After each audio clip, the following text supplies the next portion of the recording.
Have you ever stopped to ask yourself why life feels heavier for you than it does for others? Why even when you do everything right, the road still feels steeper, lonelier, and painfully unfair? This isn't weakness, and it isn't coincidence. Those chosen by God walk through battles most people will never see, let alone understand. Have you noticed that the ones who strive hardest to honor God often face the fiercest storms, as if an unseen force has marked them for resistance? If that sounds familiar, there's a reason. You may be set apart for something greater. Being chosen has never meant living comfortably. It means carrying wounds that carve depth into your soul and pressure that refines who you are becoming. These pains don't make sense at first. They confuse you, they break you open, they feel like rejection or punishment, when in truth they are signals of a divine assignment unfolding in your life. And if these words feel uncomfortably accurate, almost intrusive, that is not coincidence. Not everyone will feel this. Many will hear these words and feel nothing at all. Some will dismiss it. Others will grow uncomfortable and leave, because staying would require them to see themselves differently. This message does not land on everyone. It recognizes something that already exists. If you feel exposed instead of entertained, recognized instead of inspired, it is because this is not speaking to curiosity. It is speaking to identity. Messages like this do not reach everyone. Many will scroll past without feeling anything. Others will leave halfway, unsettled but unwilling to stay. But those who recognize themselves here are not listening by accident. Chosen ones do not feel validated by messages like this. They feel recognized, and recognition is uncomfortable because it removes the option of pretending nothing has been seen. In this video, I'm going to reveal the 5 specific pains that only God's chosen ones experience, and once you recognize them, everything will begin to make sense. You are not losing your mind. You are not being condemned. And above all, you are not walking this road alone. Across history, countless chosen ones have felt the same ache, the same confusion, the same quiet endurance you carry today. Stay with this message, because what comes next is not information, it is confirmation. And for many, leaving now would mean returning to confusion they have carried for years. And if these words feel uncomfortably personal, remember to follow this channel. We are here to strengthen those who are chosen and remind you that every tear has purpose and God's calling on your life is worth it. Are you ready to begin? Think back to the friend who slowly stopped calling, the family members who began treating you like a stranger, the co-workers who suddenly forgot to include you. Rejection doesn't announce itself when it comes for the chosen. It arrives quietly, without explanation. One day, people are close, familiar, present. The next day, they are distant, cold, or completely gone. You replay conversations in your head, search your heart, ask yourself what you did wrong, where you failed, how you offended them. But the truth, as painful as it is, has nothing to do with you becoming worse. It has everything to do with you becoming brighter. Your light has grown, and that light unsettles those who are comfortable in darkness. The chosen carry a presence that confronts without speaking. You do not need to preach, argue, or explain yourself. Your very existence challenges the values, compromises, and hidden choices others would rather ignore. And for many people, it is far easier to walk away than to change. This is not new. When Jesus stepped into his calling, even his own family questioned him. The people who watched him grow up dismissed him with contempt, asking how someone so familiar could carry divine authority. If even the Son of God was doubted, misunderstood, and rejected by those closest to him, why would your path be different? This pain serves a higher purpose. It breaks your dependence on human approval and redirects your heart toward divine affirmation. When everyone praises you, it becomes dangerously easy to confuse pleasing people with pleasing God. Rejection strips that confusion away. Your journey requires detachment. The people who walk beside you in one season may not be meant to follow you into the next. God removes those who cannot keep pace with where He is taking you, and if you look closely, you will notice a pattern. Rejection intensifies when your spiritual life deepens. When you commit to fasting, when your prayers become more serious, when you let go of old habits and distractions, relationships begin to shift. This is not coincidence, it is strategy. What feels like abandonment is actually divine filtering. God is refining your circle, removing voices that would weaken you later, distancing influences that would derail your calling. What hurts today is often protecting you tomorrow. The chosen learn a difficult but freeing lesson. You can love people without keeping them close. You can bless those who misunderstood you without chasing their approval. Not everyone is meant to be permanent in your story. Some are assigned to a chapter, not the entire book. This realization cuts deep, but it also liberates you. Rejection is not evidence of failure, it is preparation for leadership. To lead, you must withstand criticism.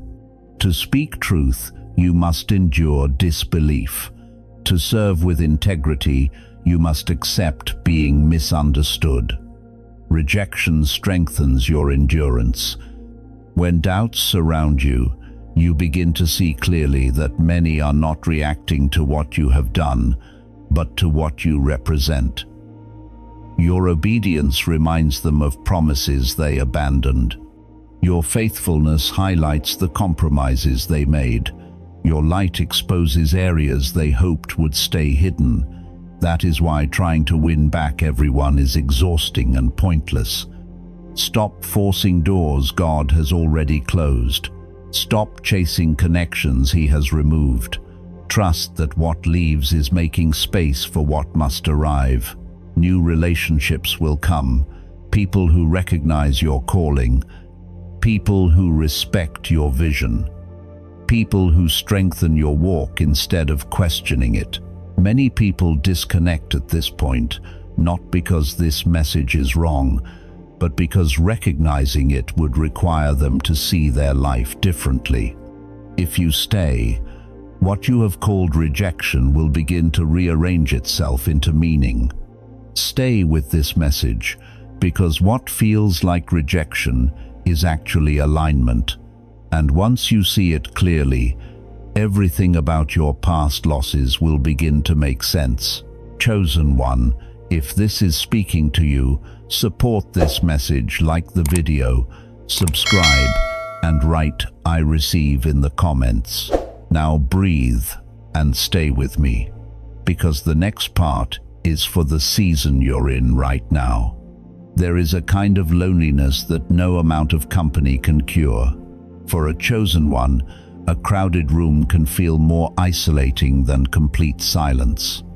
You speak, you smile, you participate, yet deep inside there is a hollow space no one seems able to reach.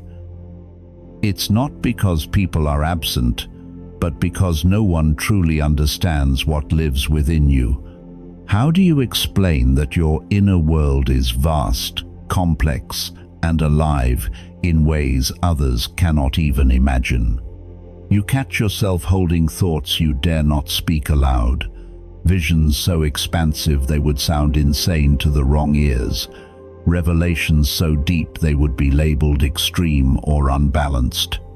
The chosen are entrusted with sight that few can carry. While others talk about careers, your mind drifts toward calling. While they debate politics, you sense spiritual warfare unfolding. They stress over next week, while you feel the weight of eternity pressing on your chest. These are not small differences. They are entirely different frequencies. And that gap creates a painful silence, an invisible wall that pushes you into loneliness, even among people who love you.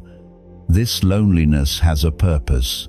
It is not accidental, it is purposeful loneliness. It happens when God places a destiny in your hands that only you can see. Others may care deeply about you, but they cannot perceive what God has planted in your spirit. The vision belongs to you alone, and carrying it without relief is exhausting. The quiet after your prayers can feel unbearable. Nights stretch long as doubt creeps in, questions you never voice, struggles you hide, even from those closest to you. The chosen learn early how to fight alone because some battles are too sacred, too personal to be shared. Jesus felt the full weight of this loneliness in Gethsemane. He asked his closest companions to stay awake and pray, yet they slept while he carried the crushing pressure of what was coming. Even God in flesh experienced the agony of being unseen, unheard, misunderstood. That desperate prayer, asking for the cup to pass, was spoken in near total solitude. If you have ever felt surrounded by people yet utterly alone, if you have wondered why no one seems to grasp the depth of your pain, your struggle, or your calling, this is a sign you are set apart. That sense of not fully belonging, even among your own, marks the chosen. Loneliness intensifies during moments of decision. When God asks something bold, something risky, human advice almost always urges caution. Be sensible, don't go too far, protect yourself. But the Spirit whispers something else entirely, and only you hear it. The responsibility of obedience, along with its consequences, rests solely on your shoulders. Even moments of victory can feel lonely. Spiritual battles are fought in places no one can see, and the triumphs leave no visible trophies. So you celebrate quietly, knowing miracles occurred that only you recognize. This loneliness tempts many to quit, to silence God's voice, to shrink the vision so they can blend in. Countless chosen ones trade their anointing for acceptance, their calling for comfort, because standing alone feels unbearable. But hidden within this loneliness is a gift few ever discover. In the absence of human noise, God's voice becomes clearer. When you are misunderstood by people, divine understanding grows sharper. The lack of horizontal connection deepens vertical intimacy. In solitude, John the Baptist received his message. In isolation on Patmos, John saw revelation. In prison, Paul wrote words that would shape generations. Loneliness is not punishment. It is an incubator. Many people walk away at this stage, not because they are weak, but because they do not understand what this loneliness is preparing them for. A training ground for prophets, a forge for leaders. Here, the chosen learn to rest in the presence that never abandons them, the listener who understands even wordless pain, the companion who counts every tear before it falls. This season also prepares you to lead, because one day others will feel what you feel now. They will come broken by the same misunderstanding, and you will look at them and say, without pretending, "I understand. I've been there. You are not crazy. You are not alone." And your comfort will carry the weight of lived experience, not empty words. And know this depth of loneliness is not permanent.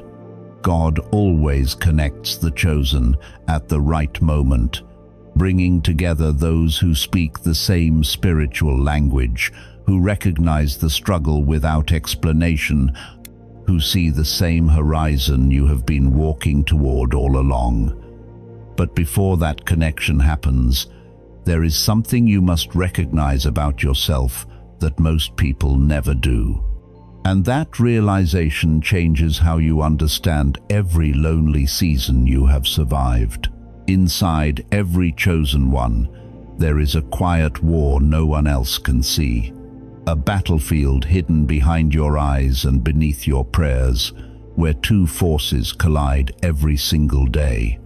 On one side, a spirit that aches for God, that longs to please Him, that knows what is right. On the other, a flesh that resists, delays, distracts, and pulls you in the opposite direction.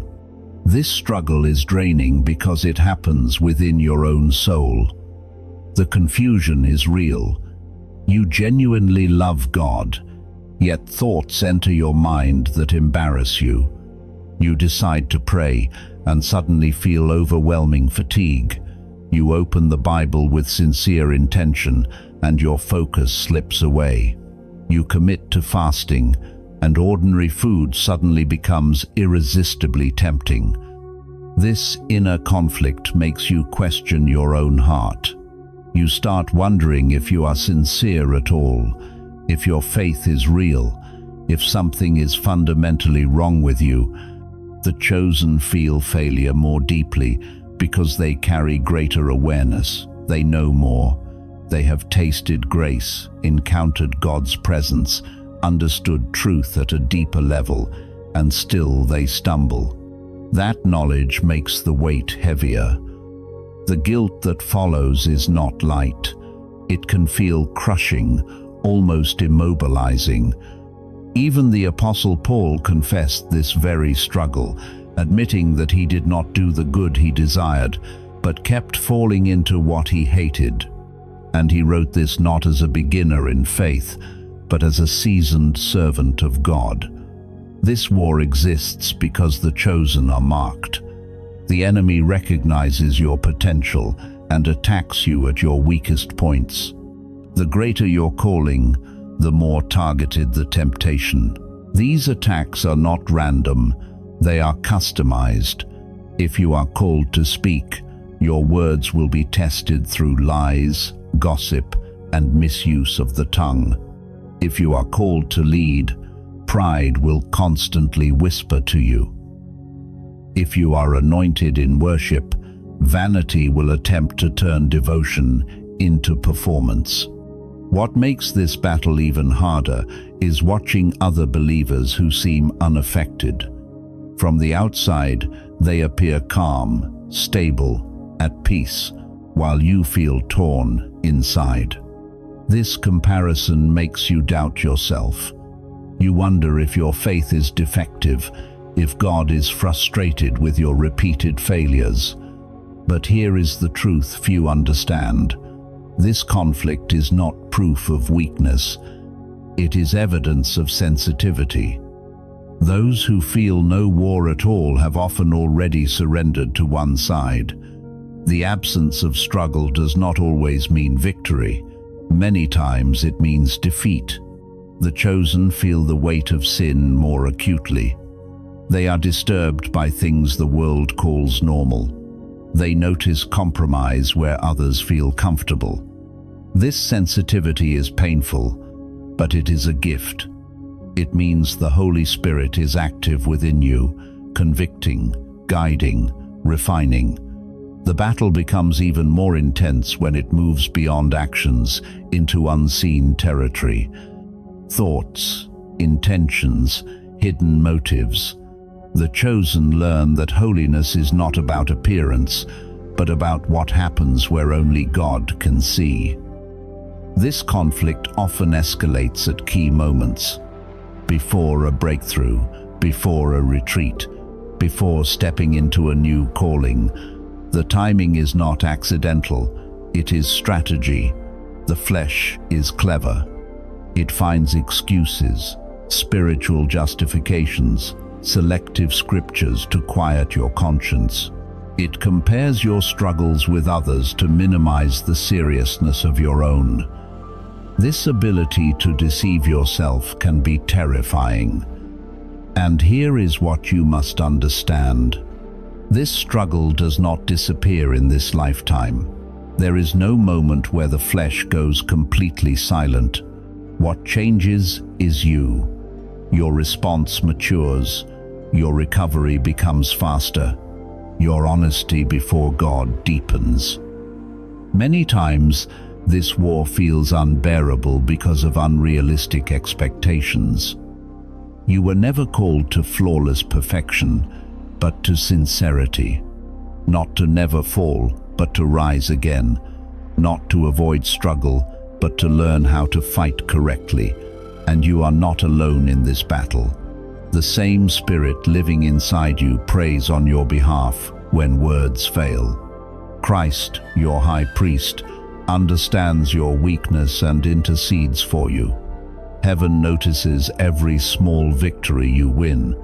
And here is the greatest revelation in this painful conflict. It produces strength. Facing your weakness teaches you to rely fully on grace. Each internal battle humbles you in the truest way, not by pretending to be strong, but by learning how deeply you depend on God. The life of the chosen is marked by farewells. Some arrive suddenly and are forced upon you. Others come quietly as a decision you know you must make. All of them hurt. There are moments when God speaks softly to your heart and says, "Let it go. Release this. It's not for you." And the tightening in your chest that follows is impossible to explain, especially when what you are asked to surrender is something you love. Renunciation rarely begins with dramatic sacrifices. It starts small. A show you once enjoyed no longer feels right. A song that used to excite you now disturbs your spirit. A habit you defended as harmless suddenly weighs on your conscience. As your sensitivity sharpens, what once felt normal begins to feel heavy. Then the losses grow larger. Long friendships that slowly start pulling you away from who you are becoming. A secure job that clashes with your calling. The city that holds your memories, comfort, and identity when God points you elsewhere.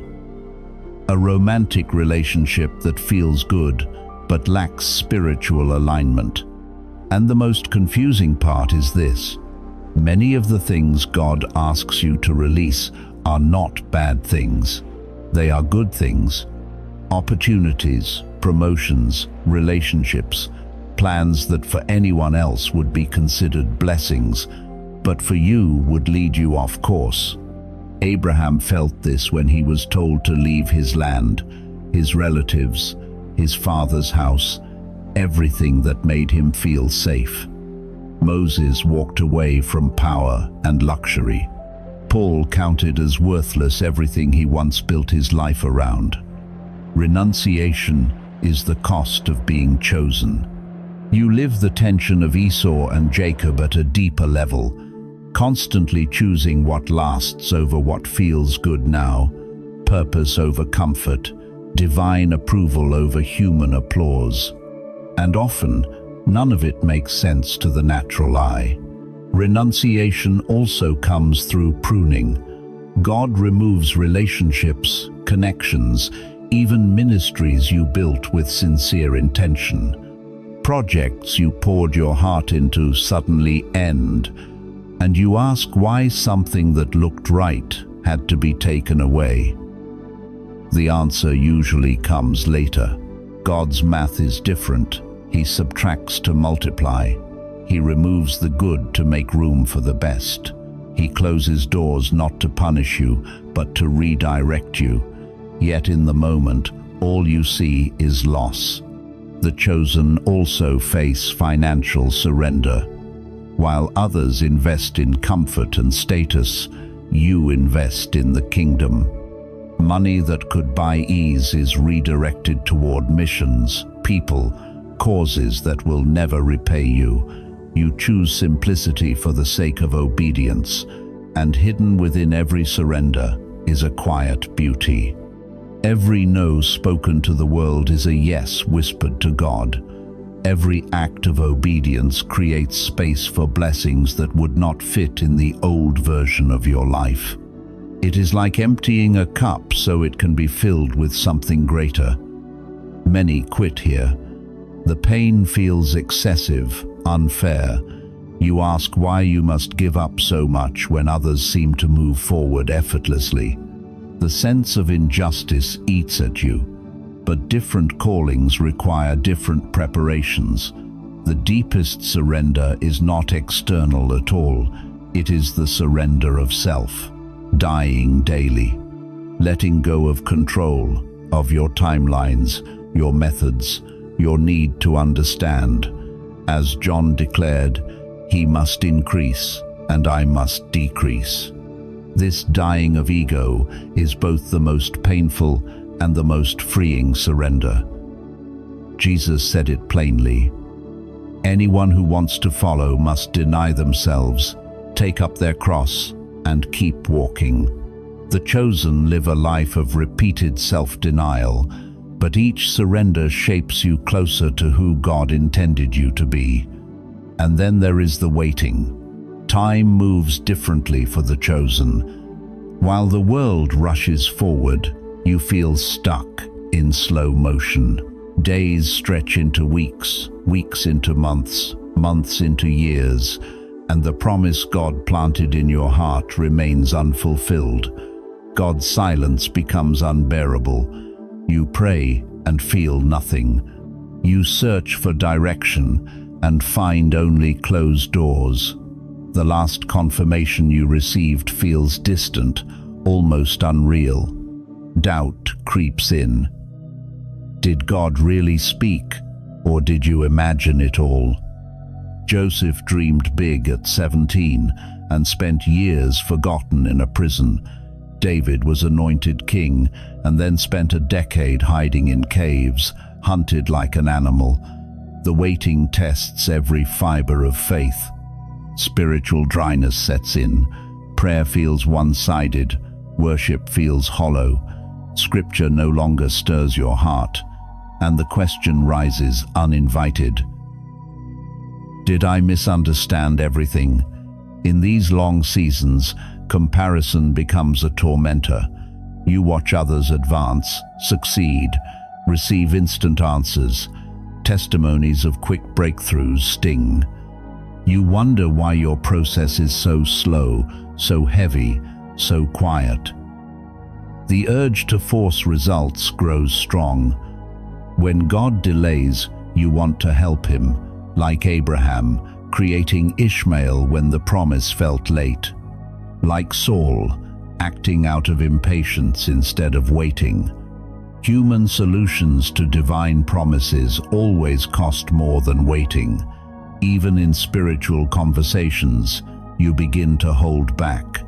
You share only fragments of what you really see and feel, because past honesty brought suspicion, discomfort, or rejection. Carrying this weight alone is exhausting. Jeremiah lived this. Called pessimistic, a traitor, a burden to his own people, he saw what others refused to see. He grieved for a disaster no one believed was coming. He belonged, yet never truly fit. And all of this has a purpose. When even believers cannot fully understand you, God draws you deeper into Himself. You learn to find in Him the understanding, acceptance, and direction your soul longs for. This is the breaking point, the place where everything feels stripped away, where the cost feels unbearable, and where the chosen stand trembling on the edge of what comes next. If you leave now, you will miss what this season is truly preparing you for. And this is the moment most people disappear, not because God stopped speaking, but because the cost of understanding became too high. This is where chosen ones are separated from those who only admired the idea of being chosen. If you have ever felt like you were standing at the edge of something irreversible, where going back would mean losing what you have seen and going forward would cost everything familiar, this is that moment. You are not being punished, you are being positioned. And leaving now would not bring relief, it would bring confusion back. There comes a moment after the breaking when nothing collapses anymore, not because the battle ended, but because something inside you quietly stood up. Not relief, not joy, but a quiet awareness that something inside you has shifted forever. You begin to notice that what once controlled you no longer holds the same power. The fear that used to paralyze you now whispers instead of screams. The opinions that once defined you start to sound distant, almost irrelevant. This is the moment many overlook, yet it is one of the most sacred stages in the life of the chosen. It is the awakening of spiritual authority. You realize that God was not only removing things from you, He was removing things from over you. The weight of needing validation, the pressure to explain yourself, the desperation to be understood. Slowly, you stop begging people to see you. You stop rehearsing arguments in your head. You stop chasing clarity from humans and start resting in what God has already spoken. There is a dangerous freedom that emerges here. Dangerous because it makes you uncontrollable by fear.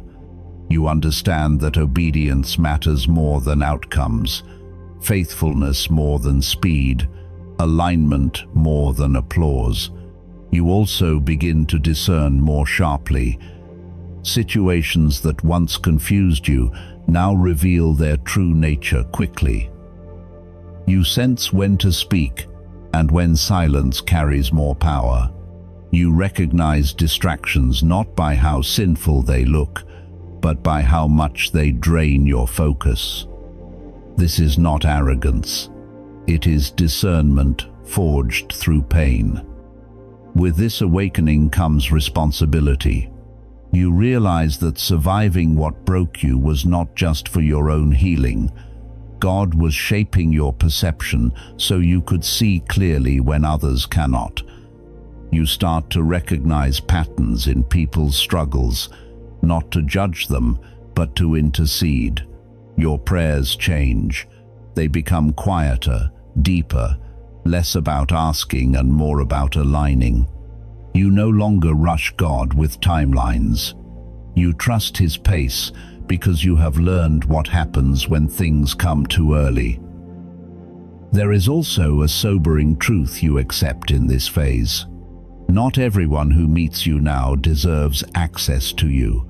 You learn that boundaries are not unloving, they are stewardship. You guard what God rebuilt in you. You don't throw pearls into spaces that cannot honor them. And while your compassion increases, your tolerance for confusion decreases. You are still kind, but you are no longer naive.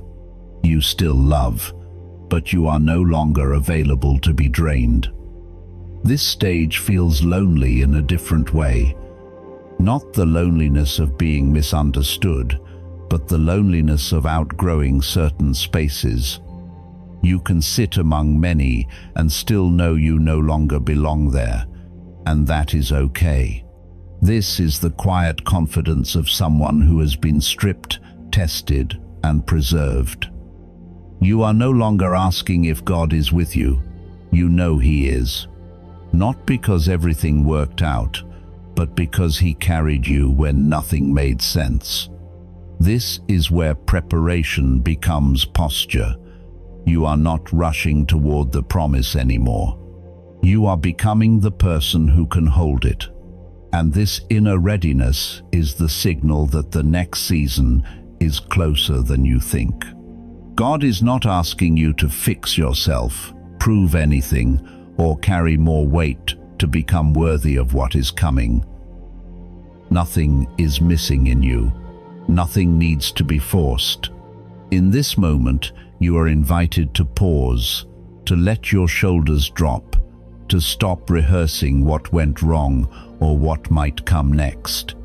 Alignment in this season looks very small and very gentle. It may look like allowing yourself to begin the day without rushing into answers, taking one quiet breath before speaking, or placing your hand over your heart for a few seconds when anxiety rises. Simply acknowledging that God is already present. Rest does not mean disengaging from life. It means choosing to stop striving internally. You may notice moments during your day where you usually push through discomfort. Here, you are allowed to soften instead. You don't need to fix the feeling. You don't need to explain it. Just noticing it without judgment is already an act of trust. Trust grows when you stop interrupting God's work with worry. When a decision feels heavy, you are allowed to wait without guilt. When clarity feels absent, you are allowed to remain still without shame. Release in this season may look like letting today be just today, not a rehearsal for the future.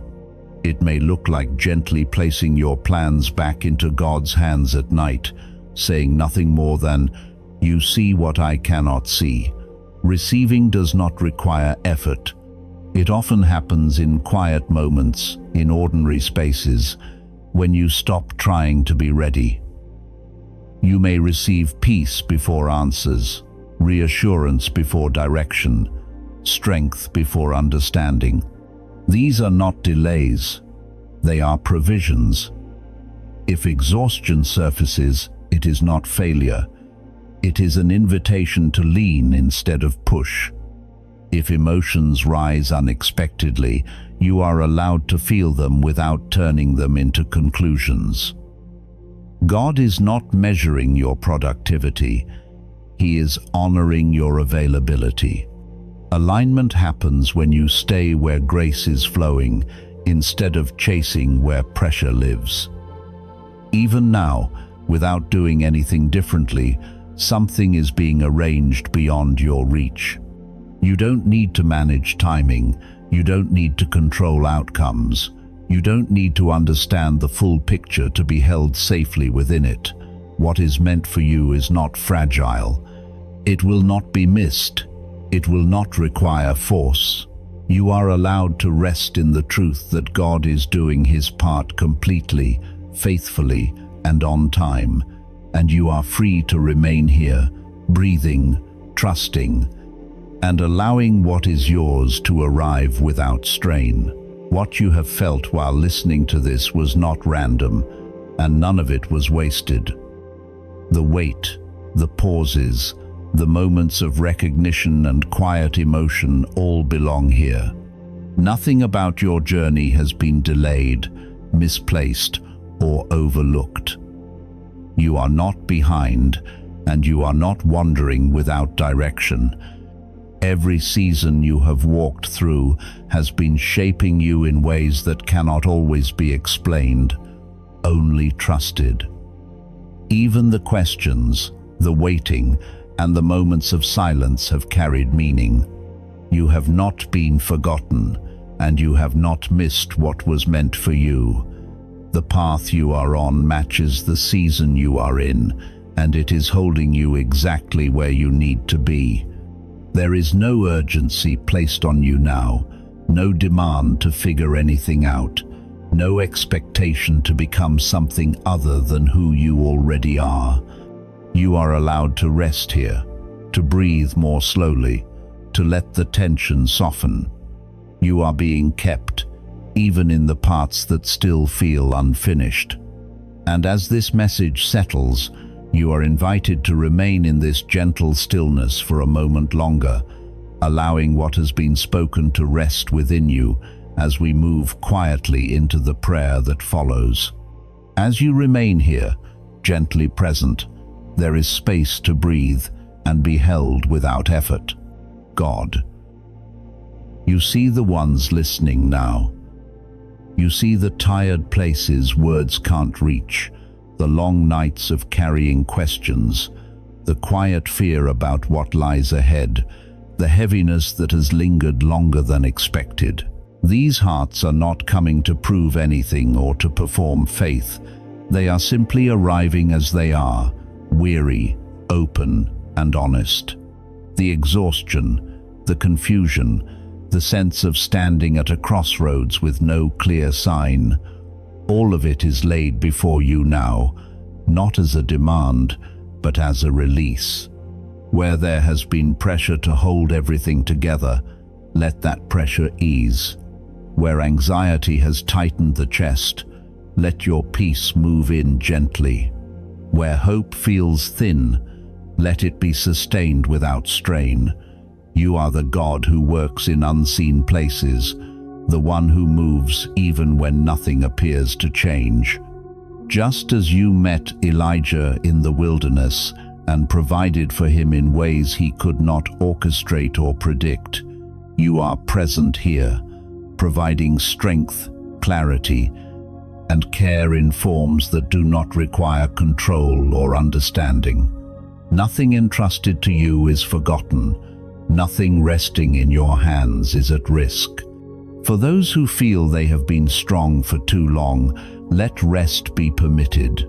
For those who fear they are falling behind, let reassurance settle that timing is not slipping. You are near to the broken-hearted, close to the ones who feel unsure, yet still willing to trust. Let your presence quiet the internal noise.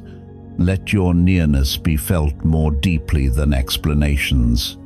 Where there is uncertainty, let there be steadiness. Where there is grief, let there be comfort without rushing healing. Where there is surrender, let there be safety. You are already carrying what feels too heavy, already guiding what feels unclear, already guarding what feels fragile. Nothing more is required in this moment. As this prayer comes to rest, let hearts remain held, let breathing slow, let trust take its place gently, knowing that what is ahead will unfold in its proper time without force or striving. Thank you for sharing this sacred moment, for staying present, and for allowing this space to be one of quiet connection and care. May you carry this sense of peace with you as you go, knowing you are not alone and never have been. Chosen ones don't stay because they are told to. They stay because leaving would mean denying what they already recognize. Chosen ones recognize one another quietly. If you are still here, you don't need to explain anything. Simply write, "I am here," in the comments. Not for me, but so others who carry the same weight know they are not alone. This space is not for everyone. It is for those who stayed. There is no pressure to explain or be strong. Writing it down can simply be an act of release, a quiet way of placing it before God and allowing Him to hold it with you. He sees what is written and what remains unspoken, and He meets you in His perfect timing. If this message felt like it was speaking directly to you, you are not alone here. This space exists for those who carry depth quietly, and often feel unseen elsewhere. If you choose to stay connected, know that you are welcome exactly as you are. You are not alone, and this moment is being held in God's presence and grace.